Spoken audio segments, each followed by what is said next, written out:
Welcome to case master. 1878 the Hindu ദിനപത്രം ആരംഭിച്ചത് ആരാണ്? ഉത്തരം ജി സുബ്രഹ്മണ്യ അയ്യർ. ജാലിയൻ വാലാബാഗ് കൂട്ടക്കൊലയ്ക്ക് പ്രതികാരം ചെയ്യാൻ മൈക്കൽ ഒ ഡയറിനെ വെടിവെച്ചു കൊന്നത് ആരാണ്? ഉത്തരം ഉദ്ധം സിംഗ്. കേന്ദ്ര ആഭ്യന്തര മന്ത്രാലയത്തിൻ്റെ വാർഷിക റിപ്പോർട്ട് 2023-24 അനുസരിച്ച് ഇന്ത്യയിൽ നിന്ന് ഏറ്റവും കൂടുതൽ നാട് കടത്തിയത് ഏത് രാജ്യത്തെ പൗരന്മാരെയാണ്? ഉത്തരം നൈജീരിയ. 2023-24 കാലയളവിൽ 2331 വിദേശികളെ നാടുകടത്തിയിട്ടുണ്ട്.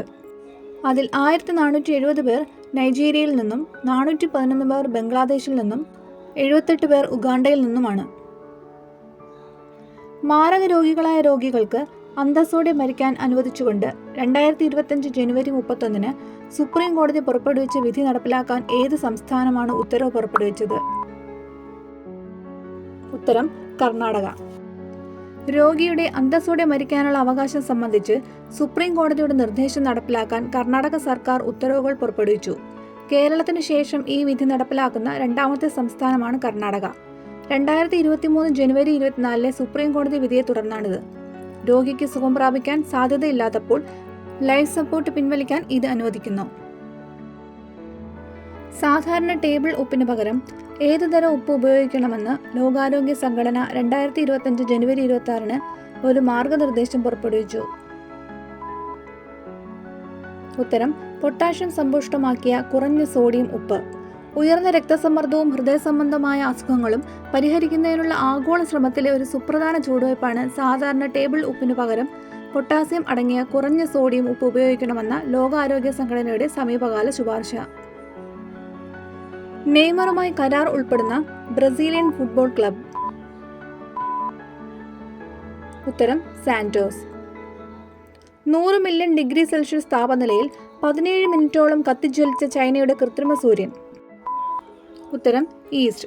കൃത്രിമ സൂര്യൻ എന്നും അറിയപ്പെടുന്ന എക്സ്പെരിമെന്റൽ അഡ്വാൻസ്ഡ് സൂപ്പർ കണ്ടക്ടിംഗ് ടോക്മാക് പദ്ധതി 17 മിനിറ്റിലധികം ഉയർന്ന കോൺഫൈൻമെന്റ് പ്ലാസ്മ അവസ്ഥ നിലനിർത്തിക്കൊണ്ട് ഒരു പുതിയ ആഗോള റെക്കോർഡ് സ്ഥാപിച്ചു. ഇത് സൂര്യന്റെ സംയോജന പ്രക്രിയയെ അനുകരിച്ചുകൊണ്ട് ഭാവിയിലെ ശുദ്ധമായ ഊർജ്ജ പരിഹാരങ്ങൾക്ക് വഴിയൊരുക്കും. ഏത് രോഗത്തെ അടയാളപ്പെടുത്താനാണ് 2025 ജനുവരി 30 ഇന്ത്യ ഗേറ്റ് പ്രകാശിപ്പിച്ചത്? ഉത്തരം ലോകം അവഗണിക്കപ്പെടുന്ന ഉഷ്ണമേഖലാ രോഗങ്ങൾ. അന്താരാഷ്ട്ര ബഹിരാകാശ നിലയത്തിലേക്കുള്ള വരാനിരിക്കുന്ന ആക്സിയം 4 ദൗത്യത്തിനായി നിയോഗിക്കപ്പെട്ട ഇന്ത്യൻ ബഹിരാകാശ യാത്രികന്റെ പേര്? ഉത്തരം ശുഭാൻഷു ശുക്ല. ഇന്ത്യൻ വ്യോമസേന ഗ്രൂപ്പ് ക്യാപ്റ്റൻ ശുഭാൻഷു ശുക്ലയെ ആക്സിയം മിഷൻ 4 പൈലറ്റായി തിരഞ്ഞെടുത്തതായി നാസ പ്രഖ്യാപിച്ചു.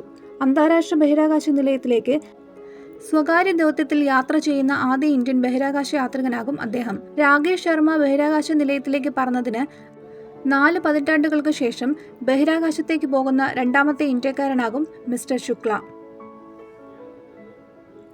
ഇന്ത്യയിൽ ആദ്യമായി വാട്സ്ആപ്പ് ഗവേണൻസ് ആരംഭിച്ച സംസ്ഥാനം? ഉത്തരം ആന്ധ്രാപ്രദേശ്. മനമിത്ര എന്നാണ് ഈ സേവനത്തെ അറിയപ്പെടുന്നത്. രാത്രി 11 മണിക്ക് ശേഷം 16 വയസ്സിൽ താഴെയുള്ള കുട്ടികളെ തിയേറ്ററുകളിൽ വന്ന് സിനിമ കാണാൻ അനുവദിക്കരുതെന്ന് ഉത്തരവിട്ട ഹൈക്കോടതി? തെലങ്കാന ഹൈക്കോടതി. പ്രായപൂർത്തിയാകാത്തവരെ വൈകിയ സമയങ്ങളിൽ സിനിമ കാണിക്കാൻ അനുവദിക്കരുതെന്നും അല്ലാത്തപക്ഷം അത് അവരുടെ ശാരീരികവും മാനസികവുമായ ആരോഗ്യത്തെ പ്രതികൂലമായി ബാധിക്കുമെന്നും അഭിഭാഷകൻ വാദിച്ചു. വീഡിയോ ഇഷ്ടമായ ലൈക്ക് ചെയ്ത് ഷെയർ ചെയ്ത് സബ്സ്ക്രൈബ് ചെയ്യാൻ മറക്കല്ലേ.